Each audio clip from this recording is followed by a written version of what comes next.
சாமந்தி செடியில் நிறைய மொட்டு வைக்கணும், நிறைய பூக்கள் பூக்கணும். நீங்கள் இது போல் வந்து நிறைய மொட்டு வைக்கணும்னா ஏற்கனவே சொல்லியிருக்கிறேன். காய்கறி வேஸ்ட்டெல்லாம் நம்ம போட்டு சாயல்குள்ளே நட்டுடலாம் ஒரே டைமுக்குன்னு சொல்லிட்டு. அதுக்கப்புறம் ரொம்ப எருவெல்லாம் கொடுக்கல. நான் வந்து வெறும் ஆனியன் பீல்ஸ் வாட்டர் மட்டும்தான் கொடுத்துருக்குறேன் இந்த பிளான்ட்டுக்கெல்லாம். அதுக்கப்புறம் பாருங்கள் எவ்வளோ மொட்டு வந்துருக்கு, அதிகமாக மொட்டு வச்சுருக்கு பாருங்கள். எவ்வளோ மொட்டு. ஒரே ஒரு செடி தான் நம்ம வச்சுருந்தோம்.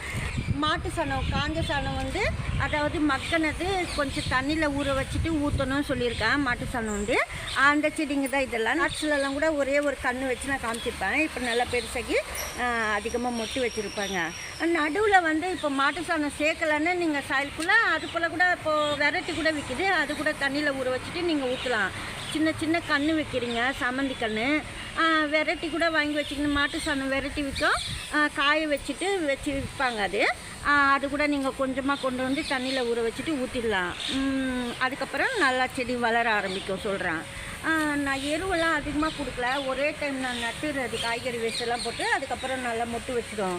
நடுவில் எந்த எரு கொடுக்குறதுன்னா வளர்கிறதுக்கு மட்டும் நான் இந்த சாணி தண்ணி மட்டும்தான் நான் ஊற்றிருக்கேன். பச்சை சாணம் எப்படி கொடுக்கணுன்னா ஒரே ஒரு ஸ்பூன் தான் பச்சை சாணம் 1 லிட்டரில் தண்ணியில் நம்ம கலந்து வைக்கிறோம். அதனால நீங்கள் தண்ணியெல்லாம் மிக்ஸ் பண்ண தேவையில்ல. அதாவது 2 டேஸ் அப்படியே வச்சுன்னு 3rd டே வந்து ஒவ்வொரு கலந்து விடாமல் மேல் தண்ணி மட்டும் நம்ம ஊற்றி விடலாம். ஃபஸ்ட்டு மட்டும் கலந்து வச்சுட்டு ஒரு கொஞ்சம் நேரம் கழித்து நம்ம ஒவ்வொரு கிளாஸ் அந்த தண்ணி ஊற்றி விடணும். ஒவ்வொரு பிளான்ட்டுக்கு நல்லா வளரும், மொட்டுக்கள் கூட நல்லா பூக்கும். சாமந்தி செடியில் அப்பப்போ வந்து மாவு பூச்சி வரும். சின்ன சின்ன கசகச மாதிரி சைஸில் கூட பிளாக் கலரில் வரும். அந்த பூச்செல்லாம் போகிறதுக்கு கூட நீங்கள் வேப்ப இலையோ இல்லை வேப்ப எண்ணெயோ ஸ்ப்ரே பண்ணிக்கலாம். நான் வந்து வேப்ப இலை தான் நிறைய கப்பில் அரைச்சிட்டு திக்காகவே கலந்து செடி மேலெல்லாம் ஊற்றி விட்டுட்டா கூட போயிடும், நல்லா போயிடும், நல்லாவே வளரும். எதுவும் செய்யாது செடி, சாமந்தி செடி நல்லா தான் வளரும். ஏன்னா சப்போஸ் மாவு பூச்சி வந்திருந்தால் கூட நல்லா வளர்கிறதுக்காக சொல்கிறேன் நான். மாவு பூச்சி வந்தால் செடியை சில டைமில் தூக்கி போட்டுருவாங்க. அதுக்கு சொல்கிறேன் நான். செடியெல்லாம் தூக்கி போடாமல் நல்லா கழுவி க்ளீன் பண்ணிவிட்டு அதுக்கப்புறம் மருந்து ஸ்ப்ரே பண்ணலாம் வேப்பையில். இந்த செடி நான் நட்டுட்டேன், புது செடி சாமந்தி.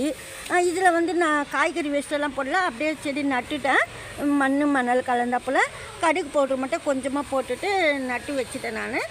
இப்போ நம்ம இதுக்கு வந்து ஒரு 1 வீக் கழிச்சு காஞ்ச சாணமோ இல்லை பச்சை சாணமோ நல்லா தண்ணியில் ஊற வச்சுட்டு செடிக்கு ஊற்றிடுவோம். சாமந்தி செடிக்கு நல்லா வளர ஆரம்பிச்சிடும் ஃபாஸ்ட்டாக. சப்போஸ் இதெல்லாம் நீங்கள் செய்யலைன்னா வாழைப்பழம் தோல் மட்டும் தண்ணியில் போட்டு நல்லா பிசைஞ்சிட்டு அந்த தண்ணி கொடுக்கலாம். ஃபாஸ்ட்டாக வளரும் சாமந்தி கன்று. இந்த வீடியோவில் தான். நெக்ஸ்ட் வீடியோவில் பார்க்கலாம். தேங்க்ஸ் ஃபார் வாட்சிங்.